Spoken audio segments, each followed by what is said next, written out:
नमस्कार, स्वागत आहे तुमचं सुषमाज किचनमध्ये। आज आपण शरीराला गुणकारी अशी ज्यांचे हाडं दुखतात किंवा सांधे दुखतात तसेच गुडघे दुखतात त्यांच्यासाठी अशी ही उपयुक्त अशी जवसाची चटणी आहे।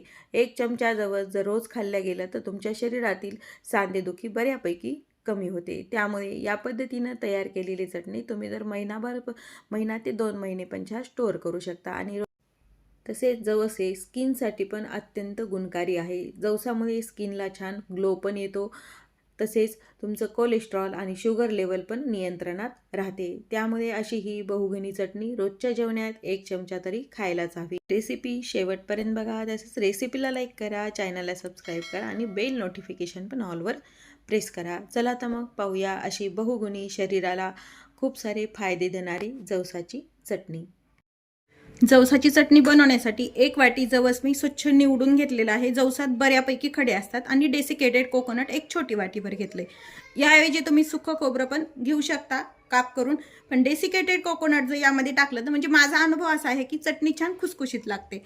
मीठ घेतले, जिरं 1 चमचा आणि तिखट गरजेनुसार। यामध्ये मी लसण अजिबात वापरणार नाही, कारण जवसाची नॅचरल चवच चटणीला छान मला तरी आवडते। आता आपल्याला जवस आणि हे खोबरं भाजून घेण्यासाठी मी इथं कढई गरम करायला ठेवली आणि यामध्ये खोबरं टाकून छान भाजून घ्यायचंय। तुम्ही खोबऱ्याचे काप वापरले तरी पण ते भाजून घ्यायचे। तर अगदी कोरडच हे सर्व साहित्य आपण भाजणार आहोत। खोबरं छान भाजून झालंय, एका डिशमध्ये काढून घ्यायचंय। आता यामध्ये जवस टाकून भाजून घ्यायचे। जवस छान खमंग असं भाजायचंय, कच्चं अजिबात ठेवायचं नाही। गॅस फार मोठा न ठेवता मीडियम हीटवरती जवस हे आपलं व्यवस्थित भाजून घ्यायचंय। जवस व्यवस्थित निवडलेलंच पाहिजे, नाही तर मग चटणीत कचकच लागू शकते, कारण जवसामध्ये बऱ्यापैकी खडे असतातच। एखाद दुसरं जवस छान तडतडायला लागलंय। जवसाचं पूर्ण तडतडणं बंद होईपर्यंत जवस छान आपल्याला भाजून घ्यायचे। जसे आपण तीळ भाजतो तसेच ही जवस पण भाजायचं आहे। हिवाळ्यामध्ये पण जवसाची चटणी खायला पौष्टिक असते, तसं तर जवसाची चटणी कधी पण पौष्टिकच असते खायला। यामुळे गुडघेदुखी वगैरे पण कमी होते। जवस आपला अर्ध्याच्यावर भाजून झालंय, म्हणजे अर्धवट भाजले गेले। त्यामध्ये जे जिरं घेतले ते टाकून घ्यायचे, म्हणजे जवसासोबतच हे जिरे पण अजून आपले भाजले जातात आणि कच्चेपणा कमी होतो आणि चटणी जास्त दिवस टिकते। जर हे कमी भाजल्या गेलं जवस वगैरे तीळ वगैरे तर हे चटणी जास्त काळ टिकत नाही। व्यवस्थित भाजलं तर छान 2 महिने पण चटणी फ्रीजच्या बाहेर छान राहते। जवस व्यवस्थित भाजत आल्यानंतर याला छान चकाकी येते आणि कलर पण थोडासा बदलतो, डार्क कलर होतो त्याचा। आता हे भाजून झालंय, गॅस बंद करूया आणि एका ताटामध्ये हे काढून घ्यायचंय। जवस आणि खोबरं जे भाजून घेतलेलं आहे व्यवस्थित आपल्याला हे थंड करून घ्यायचंय। जवस आपलं थंड झालेलं आहे। आता हे थंड झालेलं जवस एका मिक्सर जार मध्ये घ्यायचे। यामध्ये आता आवश्यकतेनुसार जसं तुम्हाला तिखट आवडतंय तसं तुम्ही तिखट टाकून घ्यायचंय।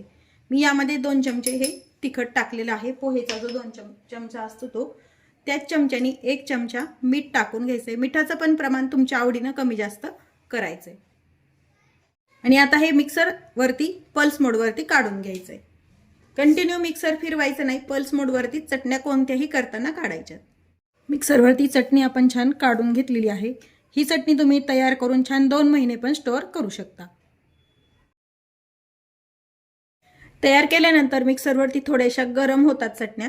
तयार केल्यानंतर थंड झाल्यानंतर एका जारमध्ये भरून ठेवायची आणि ही चटणी छान तुम्ही भाकरी सोबत, कोणतीही भाकरी, बाजरीची, ज्वारीची, तांदळाची किंवा मग पोळी सोबत पण अतिशय चवदार लागते। या पद्धतीनं जवसाची चटणी नक्की करून पहा। तसेच रेसिपीला लाईक करा, चॅनलला सबस्क्राईब करा आणि बेल नोटिफिकेशन पण ऑलवर प्रेस करा। अशाच नवीन रेसिपी सोबत पुन्हा भेटूया। तोपर्यंत बाय बाय। व्हिडिओ पाहिल्याबद्दल धन्यवाद।